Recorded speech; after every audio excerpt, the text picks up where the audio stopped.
Film diawali dengan memperlihatkan suasana mencekam hutan Arizona. Saat itu hujan deras dan petir mengguyur langit. Terlihat banyak orang yang sibuk mencari pasangan suami istri yang dinyatakan hilang. Tim polisi pencari orang hilang pun sudah kehabisan cara. Anjing pelacak dan helikopter pun tak mampu menemukan jejak mereka. Di tengah keputusasaan, tiba-tiba muncul seorang pria misterius yang menunggangi kuda, menerobos gelapnya hutan tanpa ragu. Dalam waktu singkat, ia berhasil menemukan jasad pasangan tersebut. Tak hanya itu, ia juga menyelamatkan seorang anggota tim pencari yang terjebak di aliran sungai yang telah meluap akibat banjir bandang yang melanda.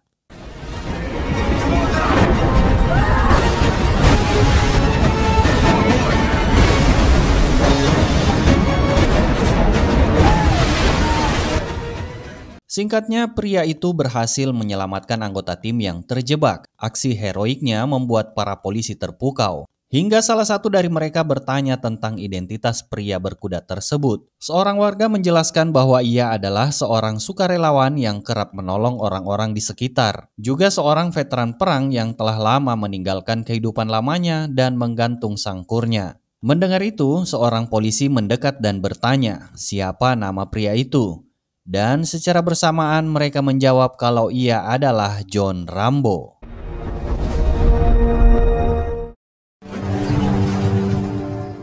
Beberapa saat kemudian, John Rambo kembali ke rumahnya. Seperti yang sudah banyak orang tahu, 11 tahun lalu, John adalah legenda medan perang. Seorang pria yang mampu menghabisi ratusan tentara Burma seorang diri.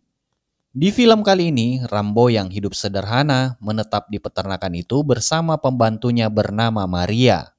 Ia adalah wanita yang sedari dulu telah mengurus keluarganya. Sementara itu Maria, sang pembantu setia, memiliki seorang cucu bernama Gabriela yang telah diasuh John sejak masih kecil.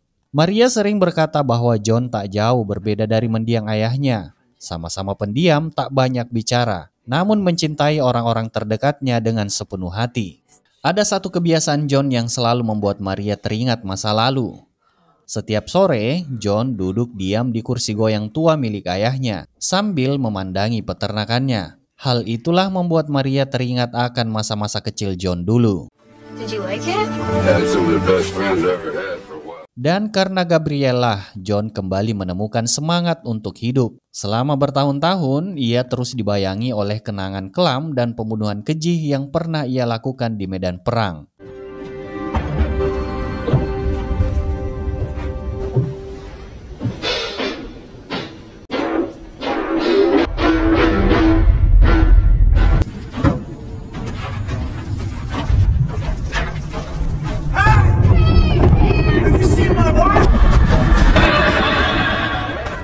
Di sisi lain, John juga membangun sebuah terowongan rahasia di bawah peternakannya, sebuah markas kecil yang ia jadikan tempat menyendiri dan berjaga.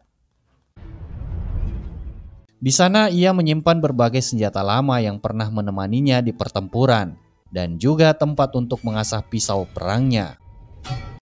Di malam harinya saat sedang berkumpul bersama teman-temannya, Gabriela menerima sebuah telepon dari sahabat lamanya yang bernama Giselle. Dalam percakapan itu terungkap kalau ayah kandung Gabriela ternyata masih hidup dan kini tinggal di Meksiko.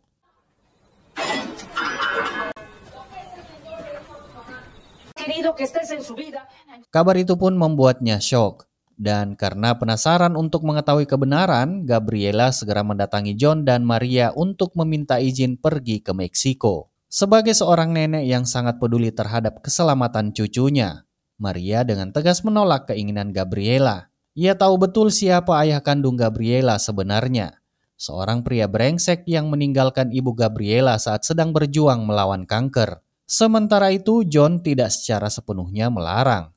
Namun jelas terlihat kalau John sedikit ragu dan khawatir. Baginya Gabriela belum siap secara emosional untuk bertemu dengan ayah kandungnya.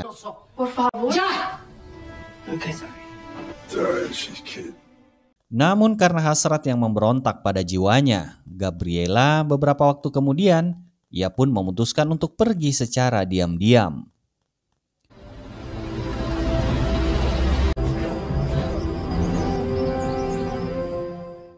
Setelah menempuh perjalanan panjang yang melelahkan, Gabriela akhirnya tiba di Meksiko. Tujuan pertamanya adalah langsung menemui Giselle untuk memberitahukan lokasi keberadaan sang ayah.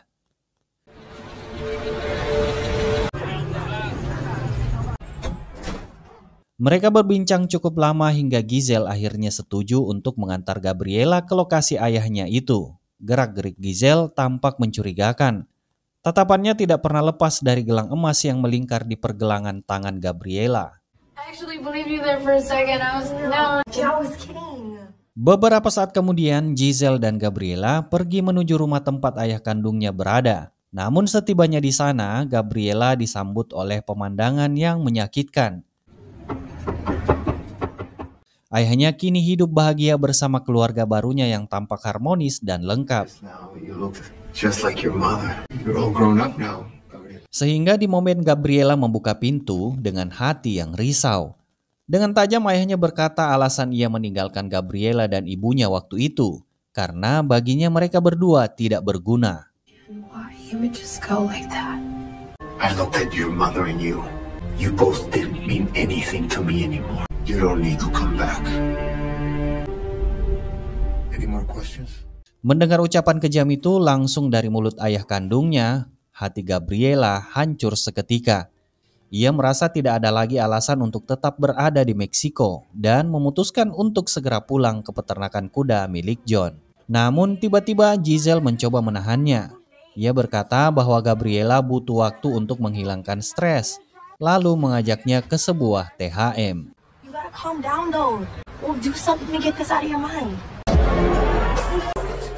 Gabriela yang larut dalam suasana klub malam akhirnya ikut berjoget, mencoba melupakan rasa sakit dan kecewanya.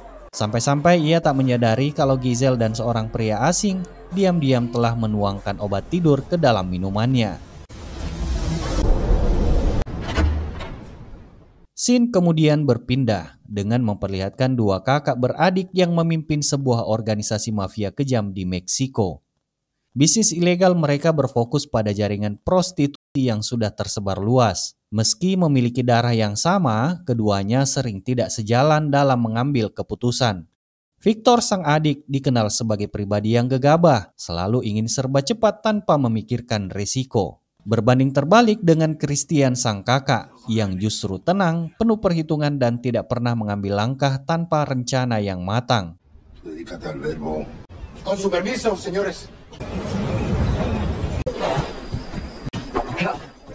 Di saat yang bersamaan, John tampak sedang sibuk mengurus kuda-kudanya di peternakan. Namun tiba-tiba dengan tergesa Maria menyampaikan kalau Giselle baru saja menelpon dan mengabarkan kalau Gabriela tiba-tiba menghilang saat mereka tengah mencari ayah kandungnya. Tanpa banyak bertanya, John langsung bergerak cepat memacu mobilnya. Di sini juga terungkap kalau John ternyata mengidap sindrom kecemasan dan ia harus selalu meminum obat penenangnya. Sementara itu di tempat lain, Gabriela ternyata sudah berada di markas milik Victor, salah satu basis operasi gelap dari komplotan mafia Victor dan Christian. Ia telah diculik dan dijebak ke dalam jaringan perdagangan mafia yang kejam. Kemudian Victor pun memberitahu kepada semua wanita yang ia culik kalau mereka harus meniduri setidaknya 40-50 laki-laki setiap harinya. Bagi mereka yang tidak mau, jangan mimpi akan bisa dibebaskan, dan resiko bagi mereka yang kabur sudah pasti nyawa mereka jadi taruhannya.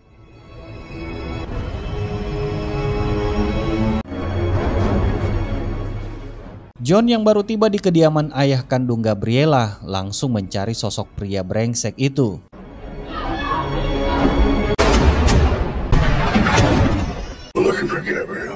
Begitu menemukannya, pria itu bahkan tak sempat mengucapkan sepatah kata pun karena ia tahu persis siapa sebenarnya John Rambo. Tubuhnya berdiri kaku dan keringat dingin mulai mengalir membasahi tubuhnya. Begitu keluar dari tempat itu, John tak mampu lagi menahan amarahnya. Ia membanting botol obat ke tanah hingga pecah. Sebuah isyarat jelas bahwa ia tak akan membiarkan siapapun menyakiti Gabriela. Tak lama kemudian, kita melihat John berhasil melacak keberadaan Giselle. Awalnya, Giselle mencoba mengelabui John dengan tipu muslihat murahan. Ia mengaku bahwa Gabriela telah pergi sendiri setelah bertemu ayah kandungnya. Namun perhatian John malah tertuju pada gelang yang kini melingkar di pergelangan tangan Giselle. Give it to me, man. Your brothers should never give it to you. You get out of place. Look at me. It hurts you real bad. Setibanya di klub itu, Giselle langsung membawa John menemui pria yang telah memasukkan obat tidur ke dalam minuman Gabriela. I gotta live down here. I promise I'll put a bullet in your head before they can move.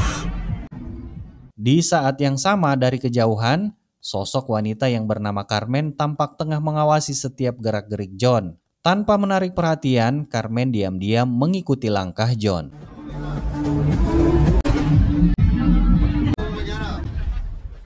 Dengan gerakan cepat dan tanpa suara, John menyergap pria itu dari belakang, mencengkramnya dengan kuat. Tanpa basa-basi, ia menanyakan, di mana Gabriela? Pria itu awalnya mencoba mengelak, menyangkal keterlibatannya. Namun, lagi-lagi tampaknya ia belum menyadari siapa sebenarnya orang yang sedang dihadapinya.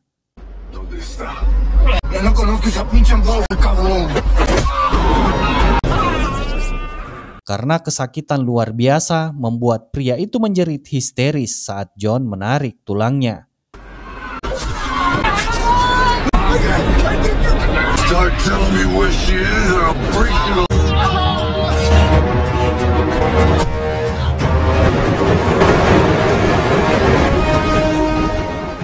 Ia pun segera membawa John menuju tempat di mana Christian dan Victor berada. Dari kejauhan, Carmen juga masih terus membuntuti mereka. Namun nahas John tiba di saat yang tidak tepat, di mana terdapat beberapa petugas polisi yang sedang mencumbui wanita yang ada di sana, termasuk Gabriela. Karena tak ada lagi yang mengawasi, jalanan sekitar menjadi tak aman dan liar. Saat John tiba, ia langsung dihadang oleh sekelompok orang asing. Berdasarkan insting dan pengalamannya, John memilih untuk mundur. Ia tahu medan sempit bukan tempat ideal untuk menghadapi banyak lawan sekaligus. Namun sayangnya begitu ia mencoba mundur, sekelompok orang asing lainnya muncul dan menutup jalan keluar. John pun terjebak dan ia akhirnya digiring langsung ke hadapan Christian dan Victor. Menyadari bahwa John adalah sosok yang mencurigakan di wilayah kekuasaan mereka, Christian segera menjebaknya di sebuah tempat sempit.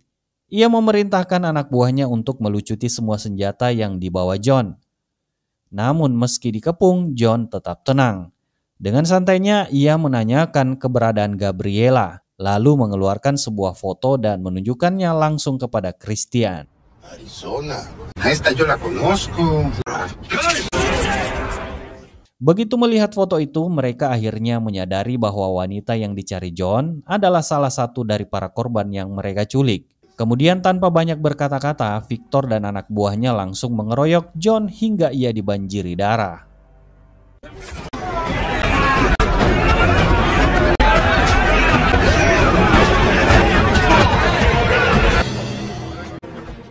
Yang lebih menyakitkan lagi, setelah menghajar John, salah satu dari mereka mengambil KTP-nya dan tertawa terbahak-bahak saat membaca namanya, John Rambo.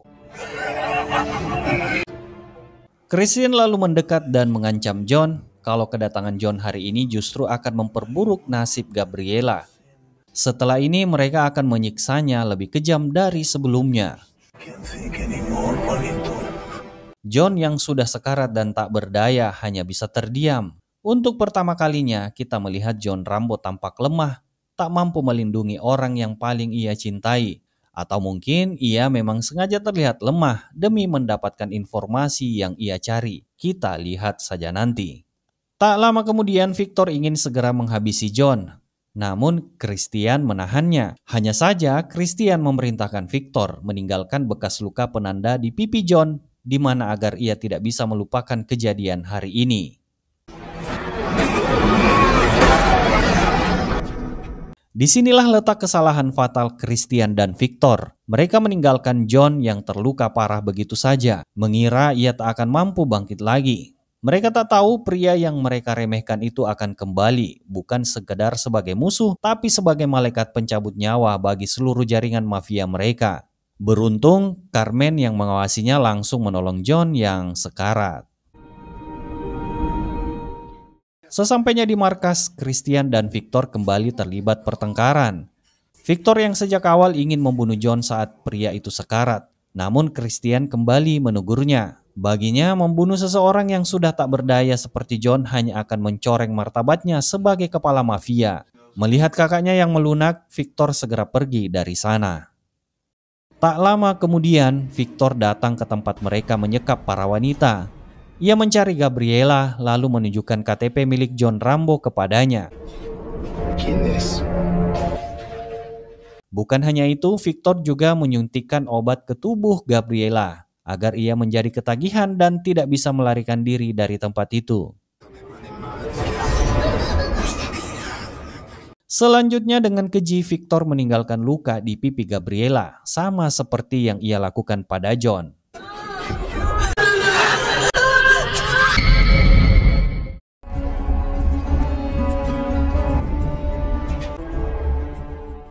Di sisi lain, setelah 4 hari terbaring lemah, John akhirnya sadar dengan satu tujuan di pikirannya, yaitu mencari Gabriela. Di sana ia melihat Carmen, wanita yang selama ini merawat dan menunggunya pulih. Carmen lalu memperkenalkan diri. Ternyata ia adalah seorang jurnalis yang sedang menyelidiki jaringan mafia prostitusi di Meksiko. Dan secara kebetulan dua nama utama incarannya adalah Christian dan Victor ini. I'm an independent journalist.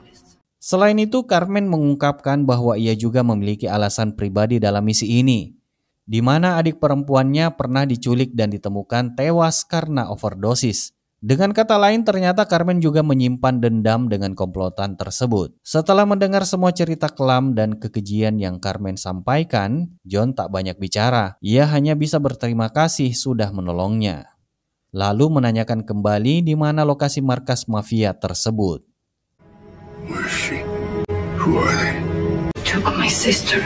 Sorry, They found her dead. I'm not thinking about that. There's too many of them. Are you crazy what? Where do you think they are? John pun langsung mendatangi tempat para ani-ani itu ditahan dan melakukan penyamaran sebagai pria yang ingin menyewa salah satu dari mereka.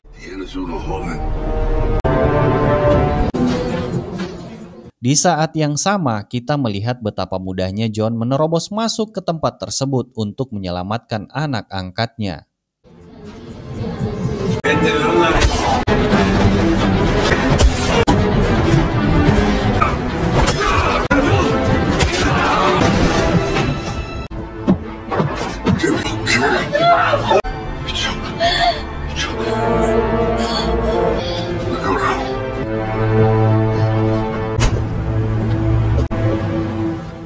Dalam perjalanan pulang, Gabriela terlihat sangat lemah dan tak berdaya.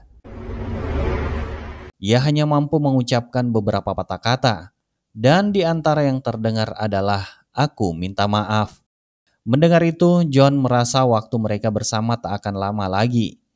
Ia pun menghentikan mobilnya, lalu memeluk erat gadis kecil yang telah ia anggap seperti anak kandungnya sendiri. Gabriel. Dengan suara lirih, John membisikkan kata-kata yang membuat siapapun yang mendengarnya tak kuasa menahan air mata. I remember being great when you were just about 11 years old. If I have a vessel one day, I'll take care of you. So young, never knew you were so young. I was lost. I was lost, man. And I saw something I didn't think I'd ever see anymore. Gabriel? Setelah mendengar bisikan itu, Gabriela pun akhirnya menghembuskan nafas terakhirnya. Dalam sekejap, John menyadari dan kembali memohon. Karena jauh di lubuk hatinya, ia merasa orang sepertinya lah yang pantas mati, bukan gadis polos tak berdosa seperti Gabriela. Dan untuk kesekian kalinya, kita menyaksikan seorang John Rambo harus kembali kehilangan orang yang begitu ia sayangi.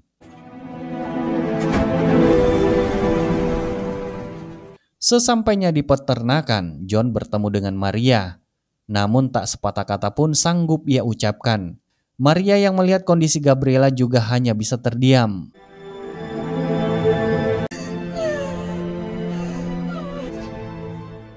Beberapa hari kemudian, mereka memakamkan Gabriela di dekat peternakan di tempat yang tenang dan damai. Terlihat juga di atas papan nisan Gabriela sebuah kata perpisahan yang dituliskan oleh teman-temannya. Setelah sepeninggalan Gabriela, John dan Maria akhirnya memutuskan untuk meninggalkan peternakan. Namun John mengusulkan agar Maria pergi terlebih dahulu. Sementara dirinya masih ada sesuatu yang harus ia selesaikan di peternakannya. I want you to stay with your sisters. Maria tak sepenuhnya mengerti maksud dari ucapan John itu, tapi Maria mengiyakan saja. Apalagi sejak kepergian Gabriela, hati Maria terasa begitu hampa. John yang kini sendirian melakukan hal yang seharusnya seorang Rambo lakukan, yaitu membalas dendam. Sudah 11 tahun berlalu semenjak pembantaian terakhirnya. Kini John kembali menguatkan semua otot dan persendiannya yang telah menua.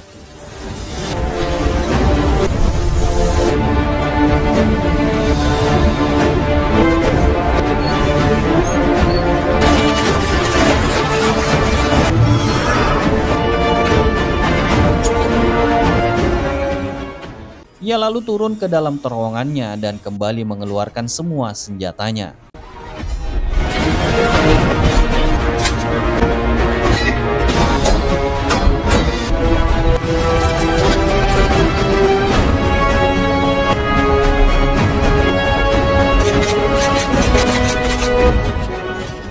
Tak lupa, John Rambo juga mengambil pisau dan busur panah andalannya.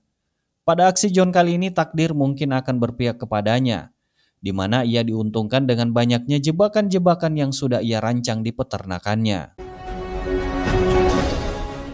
Hari demi hari ia habiskan dalam kesunyian, merancang dengan cermat setiap langkah balas dendamnya. Dari sini kita tahu kalau Christian dan Victor tengah berada dalam bahaya besar, karena ia telah membangunkan seekor singa yang telah lama tertidur.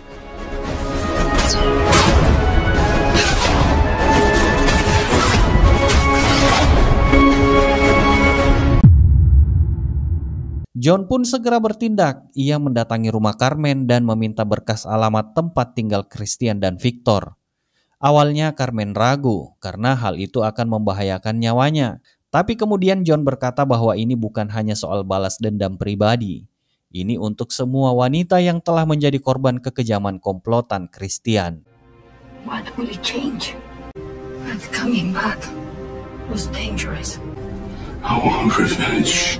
I want them to feel our grief. Mendengar itu, Carmen pun akhirnya luluh. Ia juga kembali teringat pada kematian adiknya, luka lama yang belum sembuh. Lalu tanpa basa-basi, ia pun menyerahkan berkas tersebut kepada John. I know you wanted to. Setibanya di kediaman Victor, John menyusup masuk dengan senyap. Satu persatu penjaga yang berjaga ia lumpuhkan tanpa suara.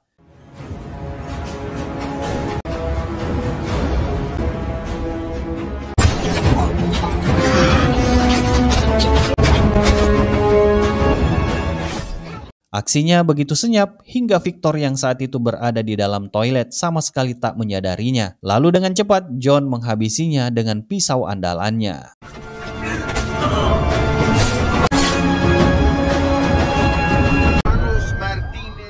Keesokan harinya Christian tiba di rumah adiknya yang sudah ramai dipenuhi kerumunan orang.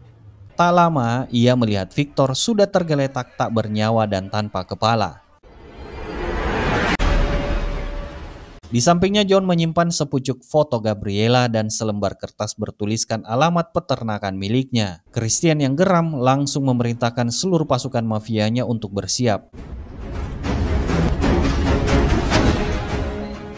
Di sisi lain dalam perjalanan pulang, John yang mengendarai mobilnya lalu membuang kepala Victor itu ke jalanan dan membiarkannya menjadi santapan bagi hewan-hewan liar. Keesokan harinya, Christian datang dengan iring-iringan mobil penuh pasukan bersenjata lengkap. Sementara itu John berdiri dan menunggu di makam Gabriela sambil memanjatkan doa untuk Gabriela. Bagi John hari ini bukan hari biasa karena hari ini adalah hari keadilan dan hari pembalasan. Belum juga sampai di peternakan milik John, mobil komplotan dan anak buah Christian sudah lebih dulu sampai ke neraka.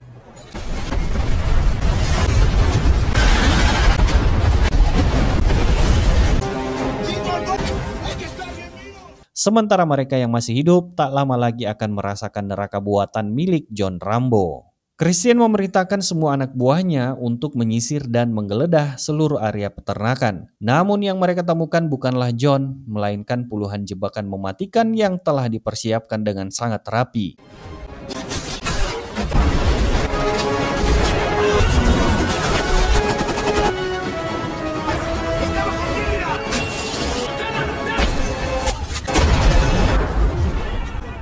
Perlahan tapi pasti John mempermalukan Christian dan pasukannya. Dengan cara yang sama seperti saat ia dulu dikeroyok dan dipermalukan. Tak sadar, Christian pun digiring masuk ke dalam perangkap terowongan gelap buatan John. Tetapi situasinya kini berbeda. Jika dulu Christian dan komplotannya mengerok John, kali ini mereka harus melawan John satu persatu di wilayah John. Di sini kita diperlihatkan bagaimana John Rambo menyiasati keterbatasan fisiknya yang telah menua. Dengan menarik semua lawannya ke medan yang dikuasainya, tempat gelap di mana ia bisa dengan mudah menyerang dan menyayat mereka satu persatu.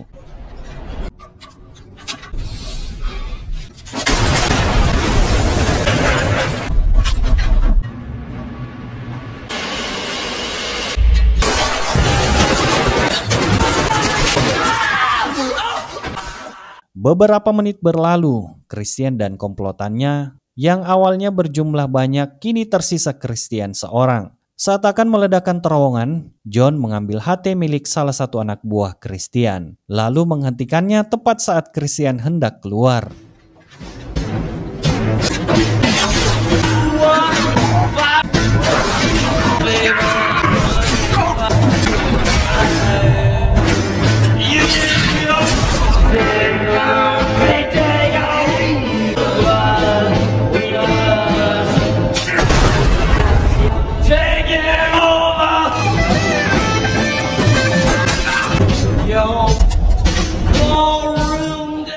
John memang sengaja membiarkan Christian hidup paling akhir agar ia bisa menyiksanya perlahan, membuat kematiannya terasa pedih seakan terbakar hingga ke neraka jahanam.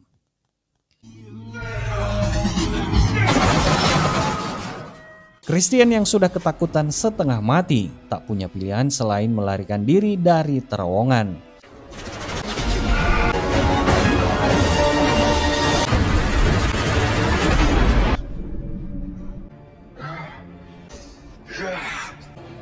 They're all dead. When I wish I needed to trust. You did mine.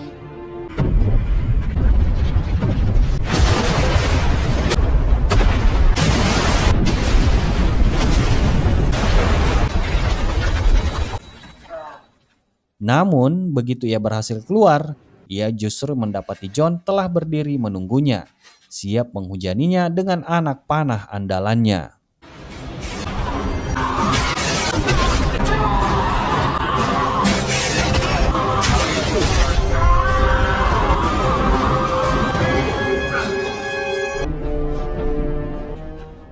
Di detik-detik terakhir hidupnya, Christian memohon ampun kepada sosok John yang dulu sempat ia remehkan. Namun tanpa belas kasihan, John menusukkan pisaunya ke dada Christian lalu mencabut jantungnya. This is what it feels like.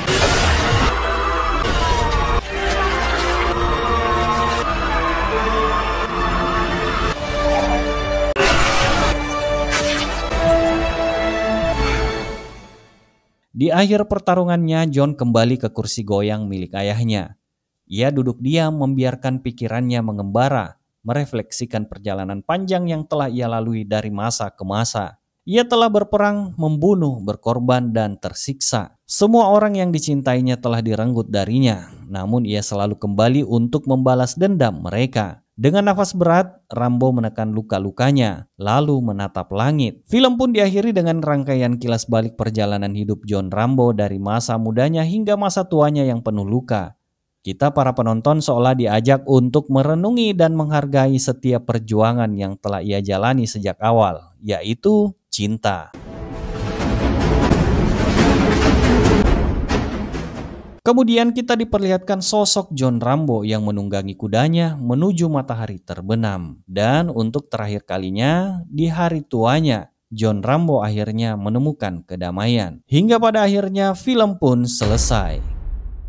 Terima kasih sudah menonton, semoga kalian terhibur. Sampai jumpa di alur film seru lainnya, and bye-bye.